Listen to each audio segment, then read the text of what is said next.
This episode of Where Did the Road Go is brought to you in part by our Patreons. If you want to become a patron, go to wheredidtheroadgo.com. And now our show. Transmission start. Welcome to Where Did the Road Go?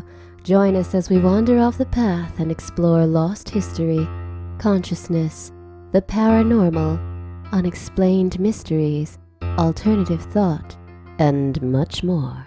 We are present on the web at wheredidtheroadgo.com. Now here is your host, Seriah. Welcome to this edition of Where Did the Road Go? Tonight, my guest is Andrew Gable. How you doing, Andrew?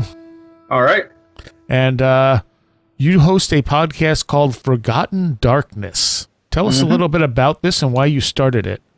Well, it hit me as I had started doing it, and I was a couple episodes into it. I realized it was kind of an idea I had when I was in college because I majored in broadcasting, and I had always wanted to have a little segment on a news show or something and go into some of these things that happened in the past that people don't really remember anymore. And well, then eventually I decided that's just what I'd start doing on the podcast, and I'd just go through old newspapers and find some of those stories that were big deals back in the 20s or 30s, and nobody really remembers them anymore. And sometimes I think they're pretty significant and people should remember them, but they don't. Right. Or also another thing I also wanted to cover was in the Fortean type fields, especially. I mean, you'll have old, pretty classic cases, ones Charles Fort talked about and stuff like that. But, nobody mentions those anymore. That's true.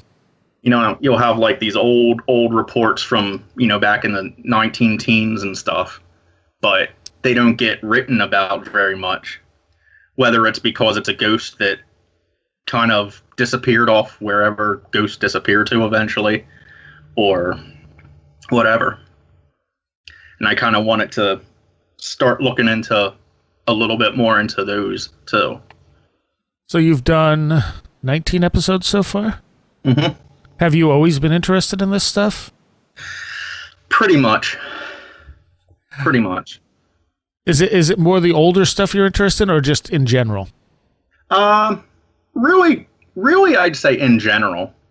I mean, I find it ends up being a lot of the older stuff that I end up writing about and stuff, but I'm really just kind of interested in that topic in general, really, though.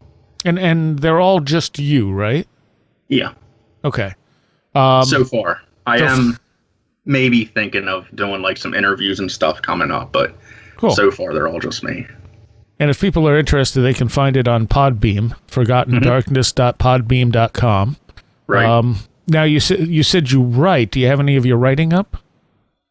No, I don't have any up on the internet right now, honestly. Mostly I'm just saying about writing, because I have to write out scripts for these first, because I tried doing one or two episodes with not having a script written out, and I found out I ramble really bad. So I kind of have to write down what I'm gonna say and stuff. Gotcha. All right. Well, let's talk about. I want to talk about the first one I listened to, which was the South American one, the mysterious death of, and I don't know how to say it. You said it in the podcast. It's Joao. Yeah. So it's Joao. Yeah. And Prestis. Yeah. Okay. Which anybody who reads about Brazilian UFO cases or cryptid cases, you've probably seen that name a lot because it's basically John. Oh, okay. Some places will call him Joao Prestes Filho, but Filho just means son, so I'm pretty sure that's just Junior. Okay. As in that was his dad's name too, so. That makes sense. But this was in 1946, I think it was. Yeah. It was the Mardi Gras Carnival in Brazil, And he didn't really like that. He didn't like how it was basically an excuse to be loud and drunk. Mm-hmm. And so he always went fishing on that day. And so he went fishing, and his wife said she was going to go to some of the celebrations. And this is in Guama, which is near Sao Paulo. And his wife said she was going to go to some of the celebrations, and he said, well, if you do, just make sure you leave one of the windows open a little bit so I can get back in the house. And so it was like a normal fishing trip and everything. And then when he came back, well, there's two different sort of accounts of what happened, depending who you listen to. Right. Because there was a guy named R.C. Gomide who was a tax man, but he was in the army, and he had a little bit of medical training, and he was like the closest thing they had to a doctor in town at the time. And he said that it was while Joao was going around back, going to climb in his house, and other people said it happened actually in his house. But anyway, wherever it may have been, there was like an orange fireball, which like he described it as like a torch. And I was thinking of, I just listened to the last one you did, and you were talking about the orange lights in the woods and things like that. And I was thinking of that. I was like, wow, that's very timely. Yeah, yeah. So there was this orange fireball, and he says that it shot him with something. And he just kind of fell down, and I guess the light just disappeared to somewhere. And then he made it to his sister's house. And he just kept going on and on about like the light. And excuse me a minute. Okay. He was lying in bed, and well, R.C. Gomide says that actually like pieces of his big chunks of his flesh actually started to fall off. Now, later on, there were other researchers who talked to other people who said that he was just burned really bad. Mm-hmm. So I'm not quite sure what the case there as to his actual injuries was. Whether it got exaggerated or not. Yeah. And then they were putting him on a wagon to take him into the next town to take him to the hospital. And he died on the way and never made it there. So, yeah, I don't know what the case was as to what injuries he had, but... Oh, he was definitely burned. Yeah. Yeah. And Go ahead. So, I had found that thing about they were supposedly going to exhume his skeleton to test it, and I'm not sure whatever came of that, if they ever did or not. I mean, it sounds like radiation burns, which makes you wonder what exactly he encountered, whether it be like some form of plasma, like ball lightning or something. Mm-hmm. I mean, I suppose that could be described as a flame. Yeah. Were there thunderstorms at the time, do you know? No. Well, wait. No, there were. That's right. Because this R.C. Gomide had said it was clear out and everything. But some of the other witnesses that were questioned later said that the weather was kind of bad that night. Okay. So it is possible it was some sort of lightning. And it would fit, especially if the window was left open. Yeah. Yeah. And that of course gets put down to aliens in a lot of cases. I've heard that one, you know. Yeah, because I think because of what we were saying, that it sounds like radiation burns. Mm-hmm. So automatically, I think a lot of people just radiation burns. Therefore, it has to be a UFO did something to them. And I mean, it's a horrible situation, regardless. I mean, that's absolutely awful. And Brazil is known for some of these more horrific accounts for some reason. Yeah. Yeah. a lot of them seem, a lot of the more kind of violent UFOs down there, they seem to tend to be not, if you really read the descriptions, they don't seem to actually be described as what we would usually think of as a UFO. True. Like we usually would think of the more, concrete craft. And it seems that a lot of them, they're talking about more a ghost light or ball lightning or something type thing going on. There has been some other people who have been affected by this that will start getting like peeling, like when you have a real bad sunburn. Mm-hmm. And I'm kind of wondering if that's what was actually happening to him, and maybe somebody just put it in the wrong words and it got translated wrong or something. That's also a possibility. So, I mean, there is the famous case in Texas there with the two women and the kid with the military helicopters and all that. I can't remember the name of the people. You know what I'm talking about? Yeah, the Cash Landrum. Yes. And they had that sort of radiation burn thing going on as well, and that was an actual craft that they saw. Right. But this was in his house, though. This wasn't like he was walking around outside and something came down. This appeared in his room. Yeah. Now, I mean, the window was open, so yeah, like you were saying, like lightning or something from outside could have gotten in the house, but you go into a lot of detail, and you actually cite all your where you got all the information from on the Podbeam as well. Yeah. Because that was kind of one thing that always kind of, like, there's a lot of books and stuff, they'll just tell you all this stuff that happened, but, like, don't tell you where the information came from sometimes. And I don't know, I just always thought that was important to do. Yeah, well, maybe it's the journalist in me. It's definitely helpful. In that episode, you cover a bunch of other weird lightning situations going on. Mm-hmm. Yeah, there were a lot up around in the area of Calares Island. It's up actually right near the mouth of the Amazon. Because that's another thing. A lot of these tend to be along the coast. There tends to be a definite connection with water with these lights too. That's not surprising. Yeah, there were a lot up around Calares, like I said. They called it Ofogo, which basically just means the fire.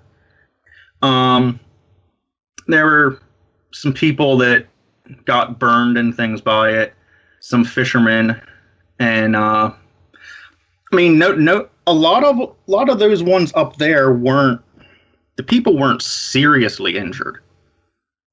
And a lot of them I've been able to find, period, the people weren't seriously injured. That's one of the few ones I found where anyone actually died. Yeah. A lot of it is just, well, they'll get burned, they'll have a headache for a couple days. Another thing that I thought was interesting with Mr. Prestes was they said about his he didn't seem like he could talk right. And I found a couple other ones that mentioned specifically that about not being able to speak after this thing hits you or whatever it does. I would. There was actually. I would think that would be some kind of electrical phenomena hitting, affecting the brain. Yeah. So again, if it's ball lightning or something, that kind of shock could be affecting, their ability to think straight and to talk. Yeah. Yeah, that's what I'm thinking. They have this thing down there. It's called a Boitata. It's they're like these. They're usually like orangish, reddish lights. Or sometimes you'll run across ones that are like white or blue, but they're usually orange or red or something of that. Now the Bowie Tata, it's what's kind of weird is that that's actually like personified as like that's supposed to be some kind of like fire snake, but it's kind of like when they see it, it's just a fireball floating around. And there's also something that's called a Mayas de Oro, which is it's another orangish or yellowish fireball that's supposed to like float around, and it has the association with hidden treasure, like ghost lights often have. Really?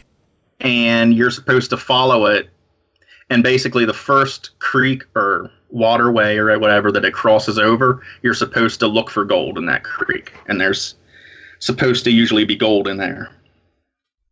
And that is also personified sometimes, and they'll say it looks like a blonde woman. Now, there was, at the end of that episode, I think it was, you were talking about purple lightning that they experienced in Maine. Yeah. And that's just weird. Yeah. It was kind of when they were describing what happened, what was going on, it sounded like it was a, typical ball lightning, basically. Yeah. It was pretty destructive, apparently, but it just sounded like a typical ball lightning encounter. But yeah, they had this odd detail that they said it was purple. Yeah, I wonder what would cause that. I'm thinking, sometimes like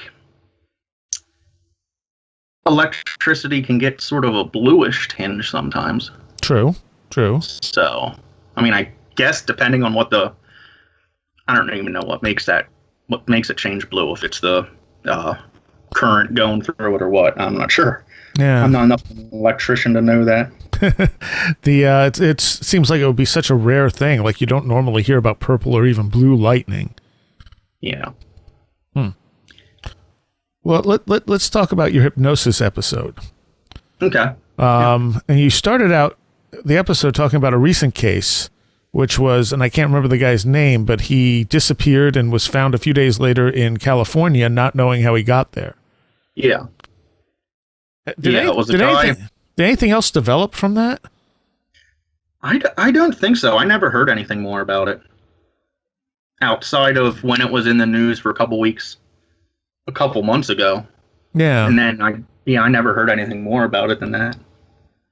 That was in believe upstate in New York. Yes. Yeah. Up in the Adirondacks, I think. And he just disappeared, and they thought he was dead. Yeah. And then when they found him in California, and then he started remembering a little bit of what happened in the meantime. And like he remembered being on a tractor trailer going across the country, but he said like he was asleep most of the time. And that's just bizarre. Yeah. And like I said, I wish I knew if there was more to that at this point. Yeah. Now you had a case going back, what was it, the late 1800s that was very similar. It was 1903. 1903? Okay. Yeah. It was a girl from New Jersey, and she was it was a pretty well-to-do family. She was it was from a pretty wealthy family. Clara Coffin, her name was. She basically had told her mom one evening that she was going over to a neighbor's house. And well, then she never came back that night. So her mom went over to the neighbor's house to start to check on her. Well, here, she comes to find that she had never even gone to the neighbor's house. And this neighbor hadn't seen her since they got out of school that day. And so they started this big thing of looking for her. I believe there was a lot of thinking for a while that because her dad was pretty wealthy and he was working or at least had worked for Standard Oil, that somebody just kidnapped her to like ransom her off to him or something. Well, anyway, they ended up eventually getting a telegram from her. And she was in Omaha, Nebraska, staying with some relatives. And so when they went out to pick her up and everything, she started saying that basically there was this woman with black eyes who was hypnotizing her and basically told her to leave town. And she was on the train with this woman, and there's supposedly a man also. She was supposedly on the train with this woman and the man, and then they were going across country, and she got off the train at Cedar Rapids in Iowa, and then made her way down to Omaha. And I mean, it's kind of weird. Yeah, just a little. And it does ring with some reminiscent of that more modern story. Yeah.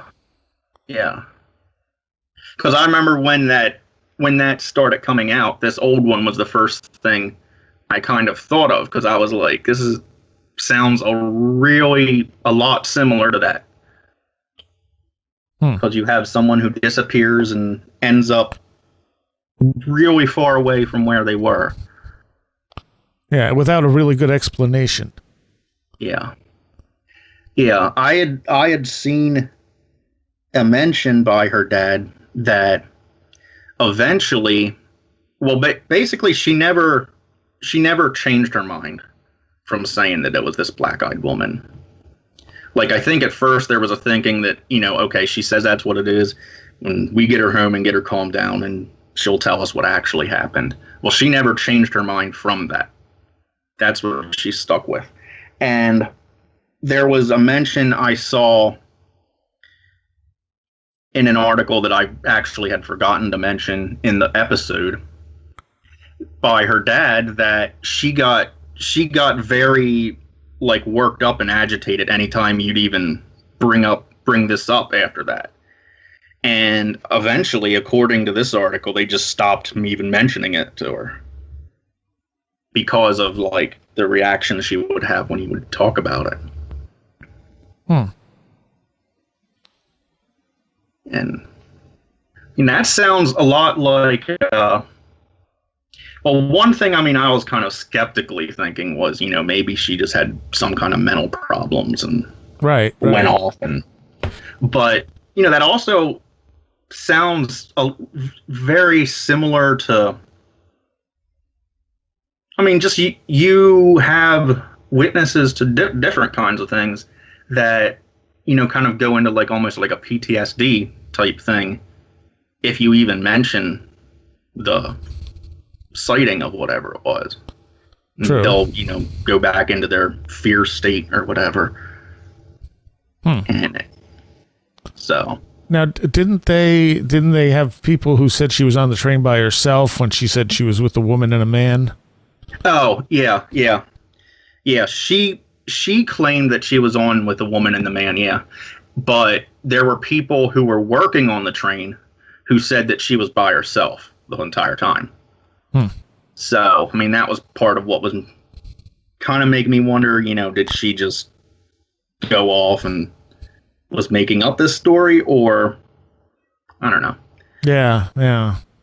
Now, the thing is with that, I actually kind of lucked out because I managed to find out who she got married to years later. And it was kind of lucky that the person that she got married to was fairly important, and a lot of their papers and things got actually preserved. Unlike if she had just married some random person, you'd probably never know. But it was someone important, so their things got saved in that. And from what you were able to determine from things her husband said, it doesn't sound like she was ever right. He mentions health problems with her for years. In fact, eventually they got divorced. I'm guessing that was actually even part of the problem. Yeah, it's hard to say. Yeah. And of course, we can't go interview her. No. No. It is, I guess I should just say, since I'm on here, it is one of those cases. I'm not really sure why, but I really am like interested in it. So if anybody happens to know anything else, let me know.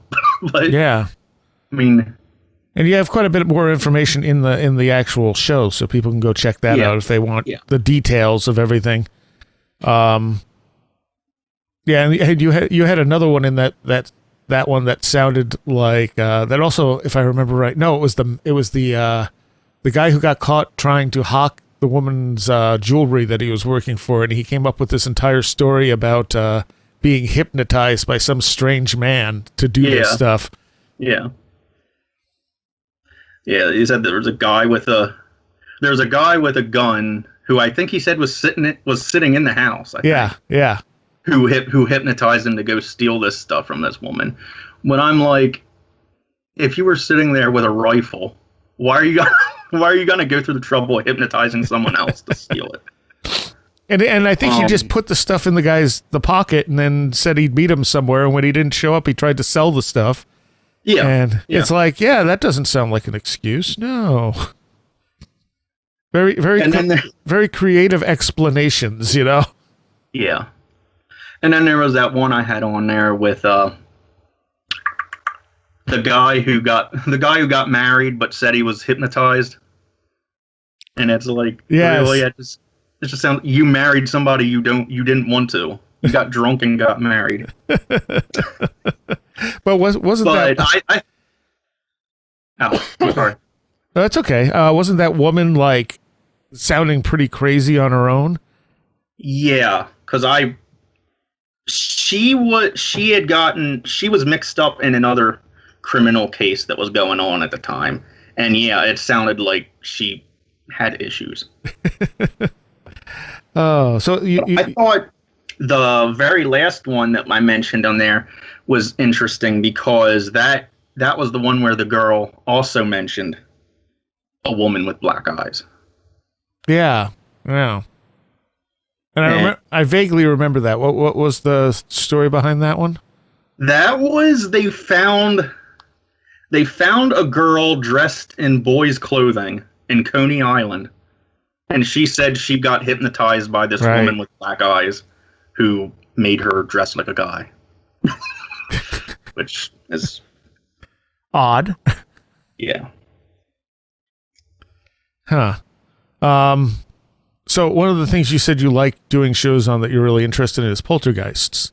Yes. So what strikes you as interesting about poltergeists? Well, I've found the last couple years, especially, poltergeists are probably, I'd say probably out of everything, paranormal or, 14 or whatever, poltergeists are probably one of my absolute favorite phenomena, just because, you can tie them to almost anything.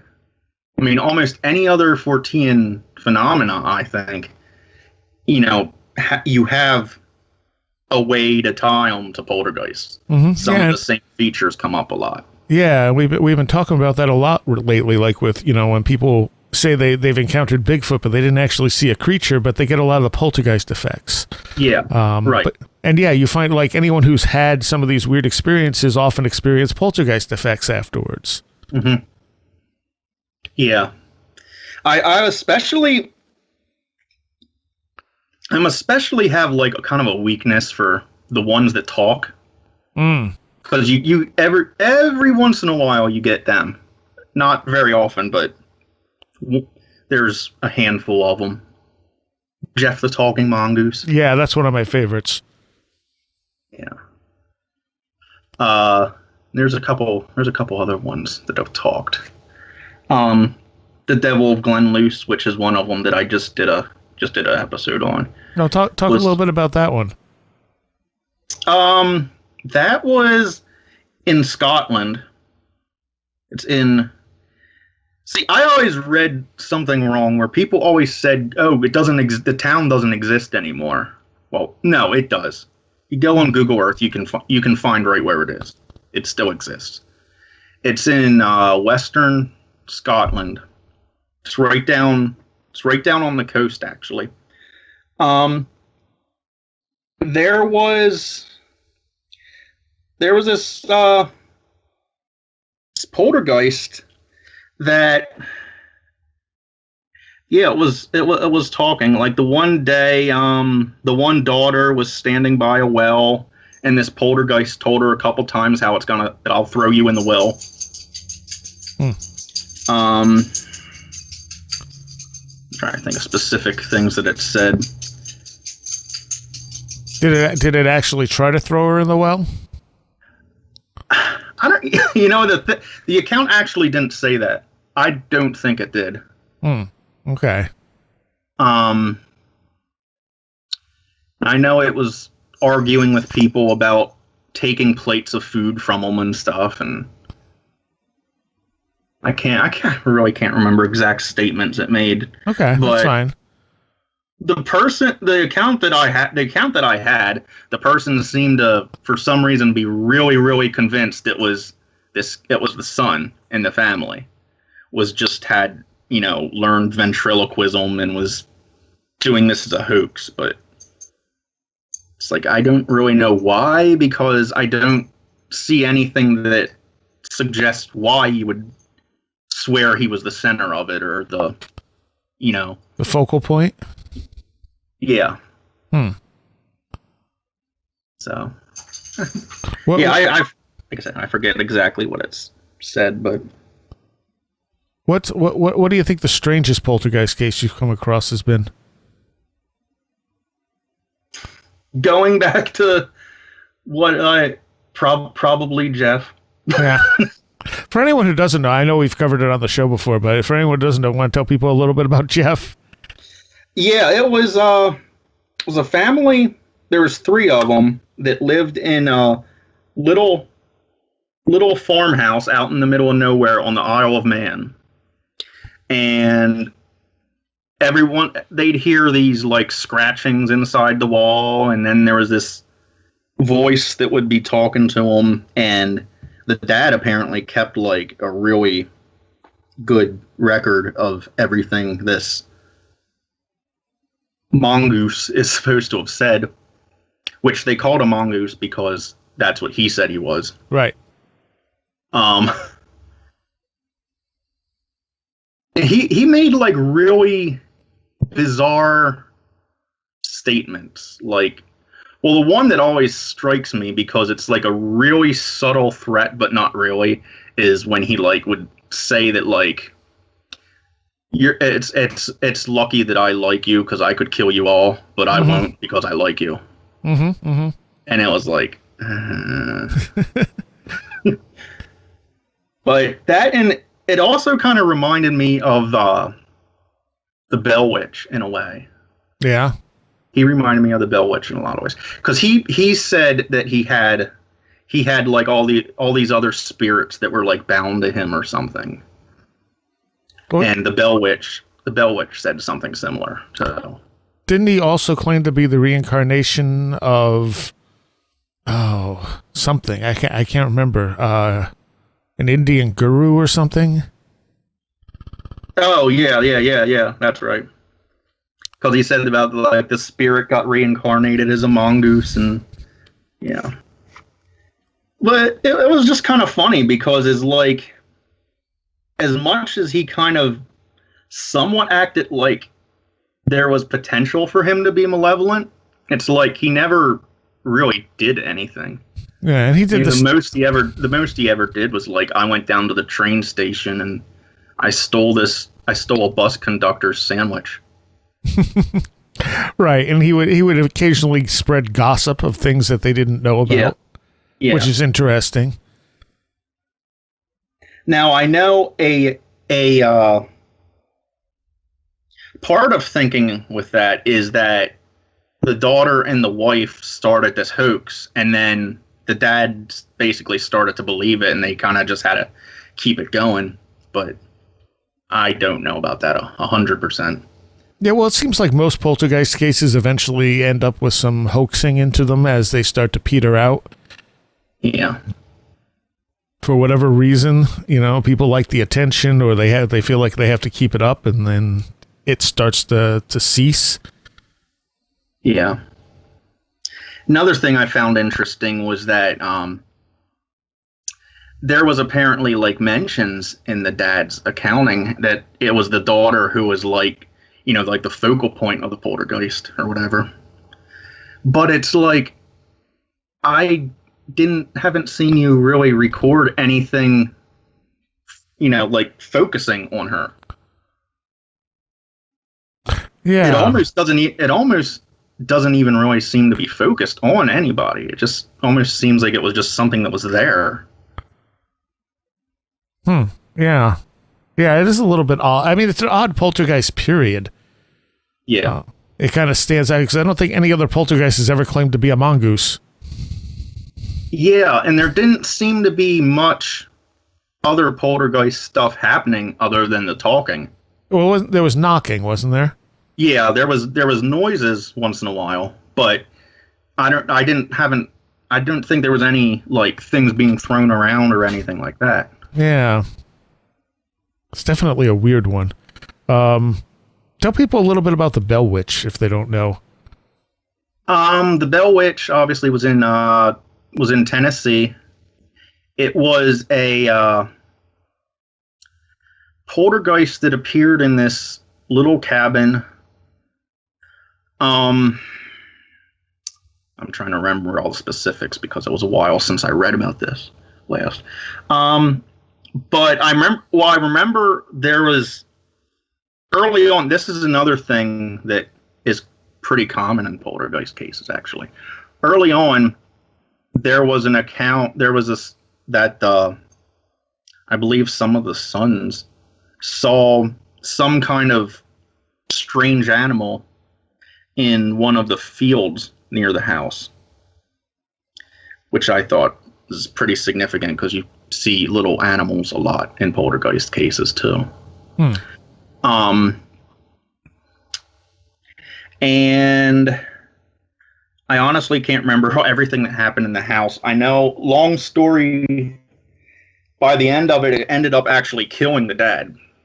Yeah. Because it supposedly took his medicine and switched it with like poison or something. And then he accidentally poisoned himself instead of taking his medicine. But that was another one that made like really grandiose statements, kind of like Jeff did.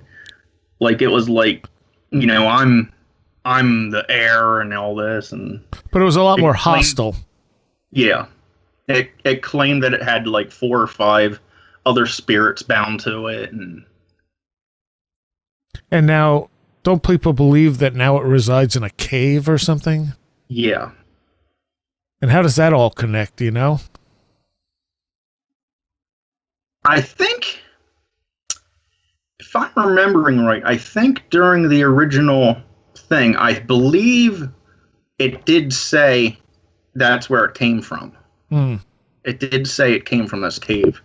And then it's just when the poltergeist vanished, as poltergeists tend to do, that people just assumed it went back to the cave. Ah, okay.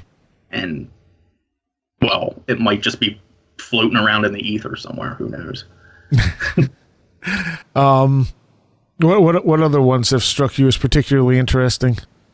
There was a case in Spain, in Zaragoza, Spain, where there was actually like a talking stovepipe.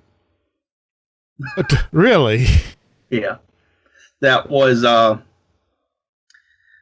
again, I can't remember any specific things it said, but it would like answer questions and things like that if people asked it. And, well, it's just the main reason that again is one, it's kind of not that much of a poltergeist because it's really the talking is the only thing I haven't seen any accounts of other poltergeist stuff going on there. I wonder if that's where they got the idea for Alexa. Look, there's a talking stovepipe that answers questions. We can make one of those. But one thing I always thought about them that was very interesting was that when you get to the like house spirits, like brownies and things like that, especially if you read the accounts of what happens when you tick a brownie off, like you have you're not supposed to reward it or give it anything or just let it do its thing, and then if you do, then the brownie gets all mad. It's like if you read the accounts of what happens when you get one of those angry, it's like that sounds a lot like a poltergeist. And one thing I find kind of interesting with this one in Spain is that it was the stove. And I've found that usually around the fireplace or the hearth or the stove or something is where your house spirit is supposed to live. And I mean, that's kind of one of the things I always look at with poltergeist is look for if there's any connection with a stove or an oven or anything like that, because I don't know, just because of that. Yeah. Huh. I didn't know that, but that's interesting. So maybe sometimes these poltergeists would then be connected to the house spirits. Yeah, and which would maybe kind of imply maybe they're actually, not like a psychic thing. Maybe there's actually something connected to the house itself, to, some family who lived in this house. Yeah. However many years ago. Or something about the spot itself. Yeah.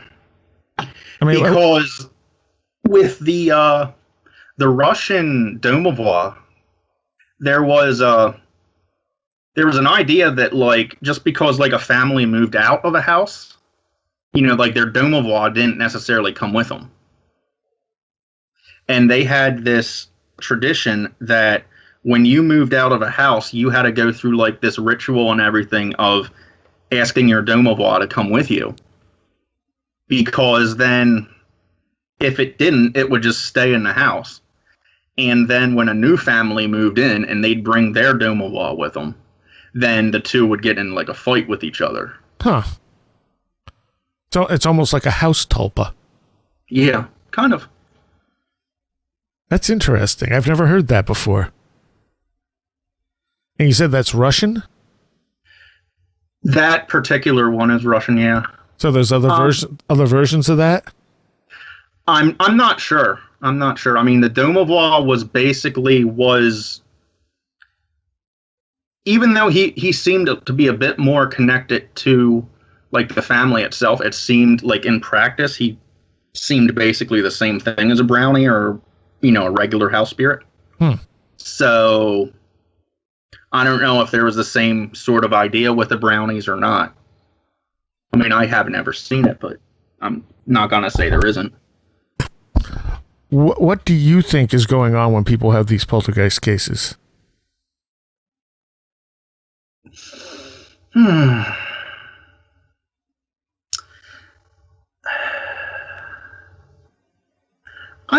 I sort of somewhat tend to agree with the psychological idea of them being kind of the outward expression of frustration or whatever. The unconscious PK stuff. Yeah. I get really like compelled by like that house spirit stuff, and I'm kind of thinking, maybe there's more going on there than we necessarily give it credit for. Maybe there is. Maybe when I don't know. I'm thinking if you go with like the idea on ghosts that a lot of people have, the whole stone tape thing of like, emotions that get imprinted or something. I'm like, well, maybe kind of just if somebody lives in a house for like years and years and years and years, I'm sure that kind of just, I don't know, there's some kind of like, something gets like imprinted on the house just because of the fact that they were there for so long. Right. Whether they had like a traumatic experience there or not. It's just because it's identified sort of so much with them, you know what I mean? Yeah, absolutely. So, It I could, don't know. I'll be honest, I really don't know what I think about them. I would think... Go ahead. They're one of these things that's really, like, really very confusing to me. I really don't know. I do know, one thing I was thinking about also that I do think along the lines of the psychological thing, and this is a connection I'd like to look at more sometime, too, is this, I've noticed there tends to be have you ever noticed the interaction, well, how should I say? Oh, well, anyway, the idea of, like, poltergeists and demonic possession. Like, if you go back through, did you ever notice how many demonic possession cases, like, start out as a poltergeist? Oh, yeah, absolutely. And then they just, like, progress? Mm-hmm. And it's kind of, I was always had an idea that, like, if you subscribe to the psychological idea of a poltergeist, and that it's this kind of outward expression of frustration and things like that, you know, maybe sometimes, like, I wonder if what's really going on with that is maybe sometimes as the poltergeist progresses so far, then maybe, like, those feelings start getting, like, internalized. Yeah. And, like, direct it in at yourself rather than outward. So it's not, you don't have the spirit actively, like, throwing stuff around your house anymore. It's, like, starting to actively, like, negatively impact you. Right. Rather than your surroundings.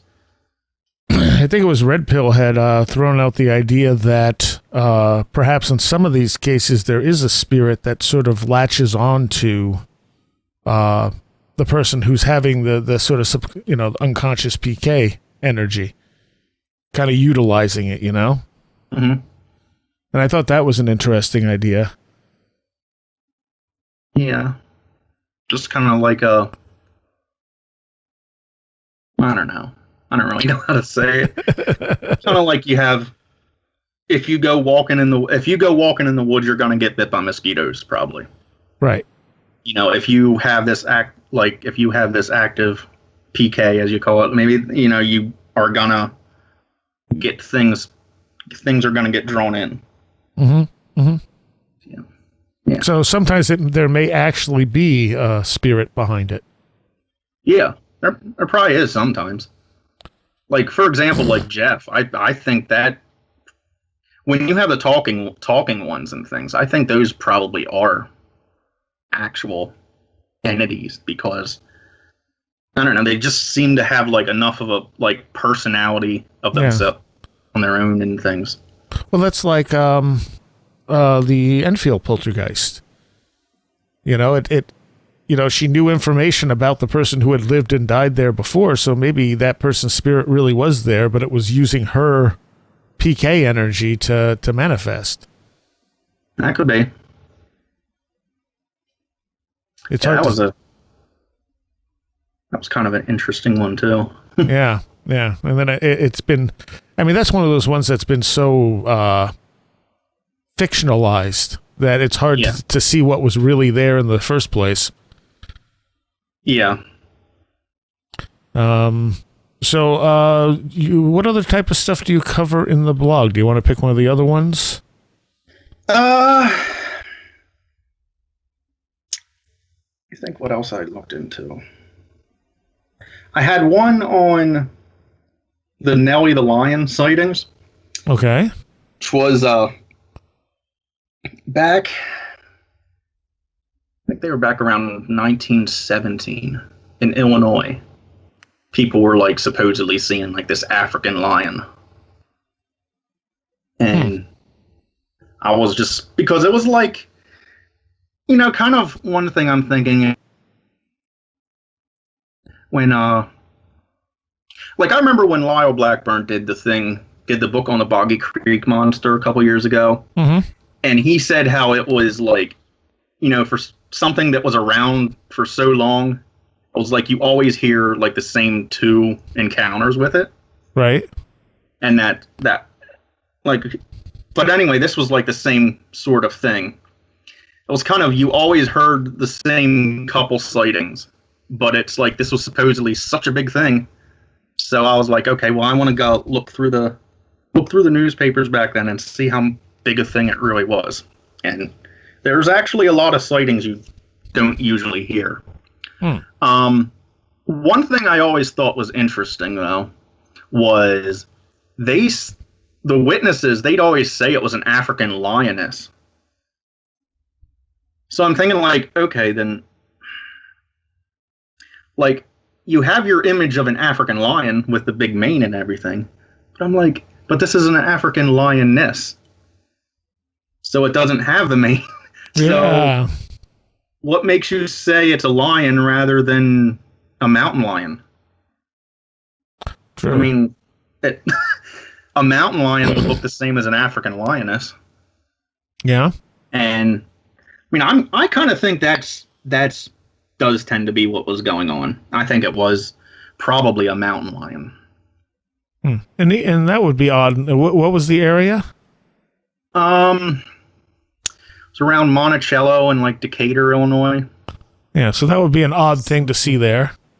Yeah, but not as odd. Yeah, not like unprecedented. I mean, there is a lot of reports of like cats from down around there, so I guess they maybe do just pass through there. Like that kind of thing, I always thought was kind of arrogant of people to say like, because, okay, like I'm down here in Pennsylvania, and it's probably the same case just about everywhere. They're like, oh, there's no mountain lions here. Mm-hmm. Mm-hmm. And I made the point in that episode of saying, a couple years ago, I remember reading they caught a mountain lion in Connecticut, and they did like genetic testing on it, typing on it and stuff, and it came from a population in North Dakota. So I'm like, so apparently these things freaking ramble around a good distance. Yeah, they follow the food too. So maybe there's none native to here naturally. Maybe there's none actually permanently living here, but who's like anybody to say there's never any mountain lions passing through here? Right. So I just feel like it's like, I don't know. They say there's no mountain lions living here to dismiss people seeing them. Well, just because there's not any here doesn't mean that person didn't see one. Yeah. I mean, I remember a few years ago seeing a cougar right down one of the highways here in upstate New York, and we don't have cougars here. Thing just, but you may once in a while. Yeah, well, exactly. I mean, it was definitely odd. I was kind of like, was that a cougar? Like, okay. Got a very clear look at it, so I mean, it might have been. And maybe it was a mountain lion. They're not that different in a quick glance. Well, I don't think there isn't really a difference, is there? I don't know. I assume there was some level of difference. I always thought like that was just another name for mountain lion. Yeah. I don't know. Maybe there is some slight difference. I don't know. Nope. It's also cougar is a mountain lion. Okay. Okay. The cougar, also commonly known as the puma or mountain lion or panther or catamount. But speaking of which, that gets into another thing that is kind of difficult, I find. When you look at older accounts especially, but it's still just as much an issue now, is you kind of basically find out people really don't know animals very well. Well, that's true. Because I remember reading an old account of down in the Delaware River off Philadelphia. It sounded to all the freaking world, it sounded like they found an octopus in the river, which wouldn't be necessarily hard to believe because it is. I mean, that is basically just an inlet of the ocean, right? But somebody they had this guy who was a recognized expert on animals, and he said it was a reptile. And I'm like, an octopus is not a reptile. No, not even remotely. No. And I mean, yeah, maybe from the, because you're going just by a description, maybe that's not what they found, but that's what it sounded like to me. So on Wikipedia, I was looking at the cougar thing. They have a map showing where they exist. And the whole, like you're Pennsylvania, I'm upstate New York, in that area, the whole of most of the United States, it says they're extinct or severely reduced in population, which doesn't mean there's none. It just means that they're not, as heavy as they are, say, from the Rockies west, which is where they're dominant.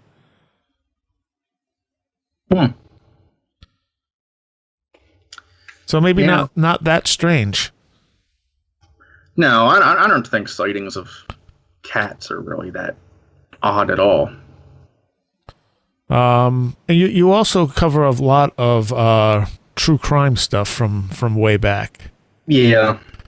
And what about that interests you? Because that interests a lot of people, and I've never gotten that into it.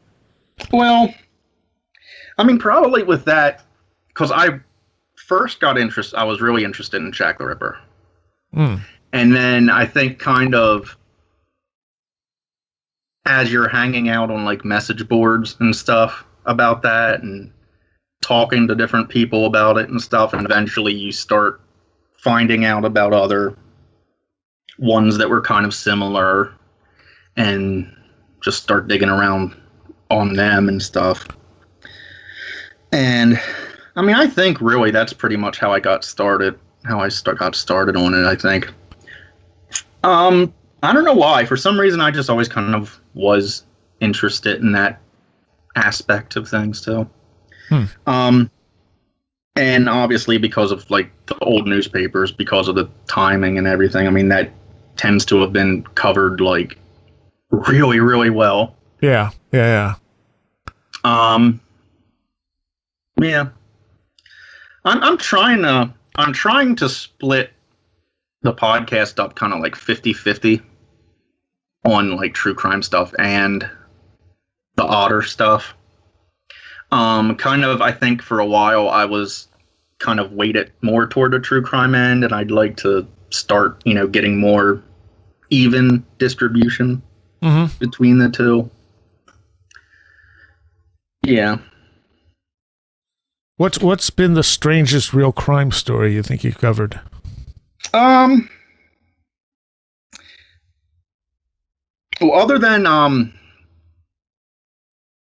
well, one thing, this also is kind of timely because Tim Renner was just on the last one that you released. With the Hex murders and stuff. Oh yeah.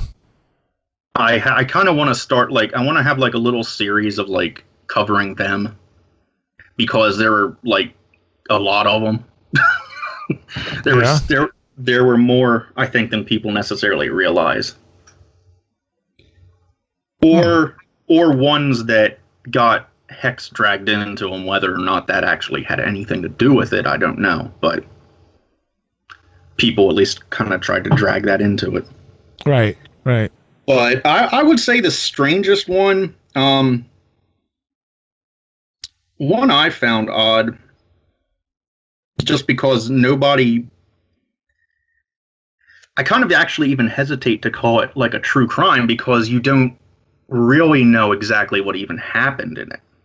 But there was a case over in York County where they found an arm floating in the river. Hmm. And a couple days later, a dog on another farm found an arm.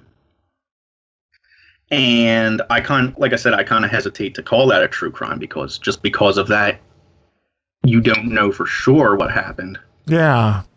That could have been, I don't know, some medical school dumped a body in the river or something instead of getting rid of it the way they're supposed to, which is actually a lot of those ones they tend to find turn out to be that actually.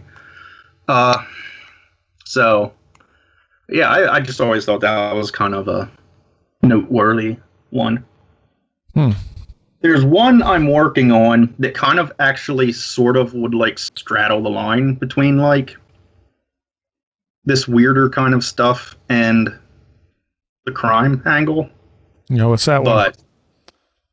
But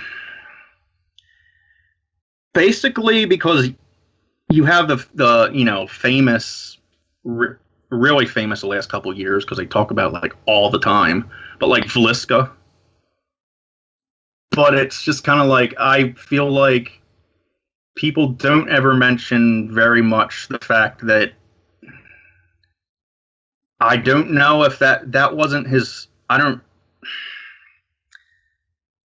Basically, it's pretty clear, I think, that like Villisca was a serial killer. It wasn't just like a one-off thing there, because there were ones all over the Midwest around that time, but they hardly ever get mentioned, I feel like. There was one that you were talking about, the Zodiac killer, someone who may have inspired him. Oh yeah, there was a guy. He was in New York City. It was down in Queens. He only shot like 2 people. I mean, he wasn't really around very long. He was only around for a couple weeks. But he would like, he sent these really odd letters to the police. They weren't like the Zodiacs. They weren't completely in code.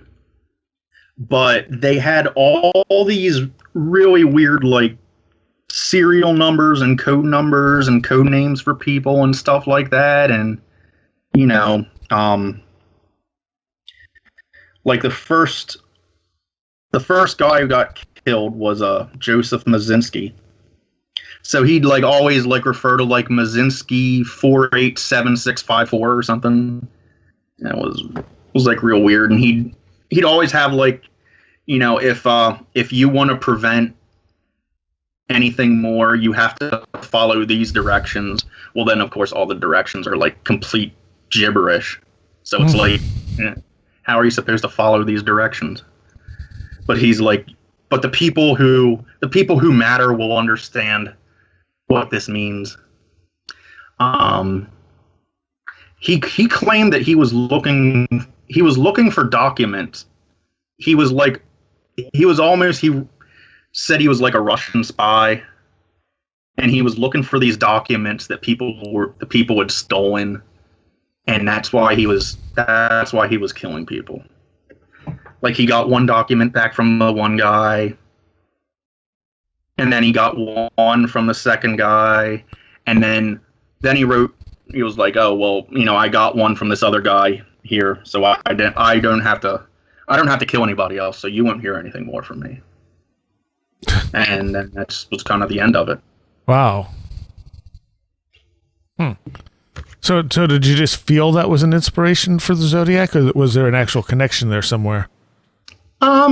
No, I don't know that there's a connection as much. I mean, some people, of course, have certainly said this was the Zodiac. Well, no, I don't think it was the Zodiac, but I don't know if there's a connection as much as it was kind of interesting to me that he went about things the same way, because the Zodiac basically shot people too. And then they both sent the really weird coded messages to the police and everything, and yeah. The severed arm mystery one makes me think of the feet that keep washing up Up in the Northwest. Yeah. Yeah. But it's different. I mean, at least the feet have some level of scientific explanation as to what might be happening. Yeah. Whereas the severed arm thing doesn't really. That's just weird. Yeah. Well, like I said, I don't think you can really call that crime necessarily because you don't know what happened. Right, right. I mean, I'm probably going to guess it wasn't anything on the up and up. But and how long ago did that one happen? that was in the 40s. Okay. Or maybe even the early 50s. All right. So how often do you release episodes? Yeah, actually, I know I said, like, on the first one, I was like, I'm gonna try for like once a week, and it usually will be about a week. Mm-hmm. But it's just like I found that I feel like I'm really kind of rushing myself at the end to get it done in a week. Yeah. So I think maybe I should kind of ease up on the scheduling aspect a little bit. Well, like these last two that I've done that are on Poltergeist, I've done kind of like, quick episodes because basically it's getting to the holidays and everything. Like I said, the next story I'm looking into is really, really big. I might actually have to break it up into a couple episodes. Just to kind of give myself time to work on that and everything. Yeah. But I usually shoot for about a week. It might be a little less than a week. It might be a little more than a week, but usually I try for about a week. So how far in advance do you have stuff planned out? Like, do you know what other stories you're going to be covering? I have a list made up of probably at least like 25 or 30 more I want to do yet. And I know you say you have people contact you if they have any little known stories they want you to try and flesh out. Yeah, just because I may have this decent sized list right now, but I am going to get to the end of that list eventually. Yes. And whenever I'm basically how I tend to come across stuff is when I'm looking up one, I just have to look around at what other stories are on that page of or on the newspaper and stuff. And because they usually tended to kind of tended to group stories together on. Oh, I see. It looked like if, especially the true crime stories back then, because when you'd have one, you'd usually have, that would be like, I don't know, the murder page or whatever. And they usually would tend to put more of those kind of stories on that page. And how are you looking through the newspapers? Are you finding them online? Or are you doing it like at the library? Yeah, just online, honestly. But I mean, there's a lot of newspapers online. You just have to go around different places. Not as much all in one place. Of course not. But I have gone to historical societies and stuff and looked up things too, but most stuff tends to be online. All right. And tell people again where they can find the podcast. Okay. It's forgottendarkness.podbean.com. All right. And it's on most of just the podcast apps that you have. And it's forgottendarkness77@gmail.com if you want to email me. Okay. Anything, any stories or anything like that. That's a lowercase f and lowercase d and the number 77. And it's all just all one word. So. All right. Well, thank you for spending some time with us and talking about some of this stuff. And a special thanks to my Patreons, without whom this show may not still be, honestly. Extra special thanks to those of you pledging $10 or more: Allison Cook, Super Inframan, Andy McNamara, Charles Beauregard, Craig Cisternos, Eric Citron, Jose A., Scott Morris Everett, Sean Cosgrove, Robert Groom, Roland Belstadt, Riker and Stark, John Rutledge Foster III, Russell Wilcoxon, Sasha Lorg, Kevin Olson, Christopher Vaughn, Samantha, Ben Crow, Carla Mahoney, Savannah Barlow, John Eddy, Chris, Mark Brady, William Lovelace, Patricia Giaquinta, Kevin Schreck, Alex Bowes, and Alfred Tuttle. Thank you all so very much. All right, I'd also like to thank Sharon Stewart for the donation, and everyone who has sent in some personal stories, including some strange wood stories. We're going to be doing another show like I did with Tim and Ren, talking about some of those. And because I think the last one went really well. We kind of pulled on some interesting threads, I thought. So keep them coming. Stories at wheredidtheroadgo.com. Also, it completely slipped Andrew's mind that he actually had published a book called The Mystery Animals of Pennsylvania back in 2012. And that is available on Amazon if you're interested. And I think that is about all I have for you tonight. We'll see you next time. You have been listening to Where Did the Road Go?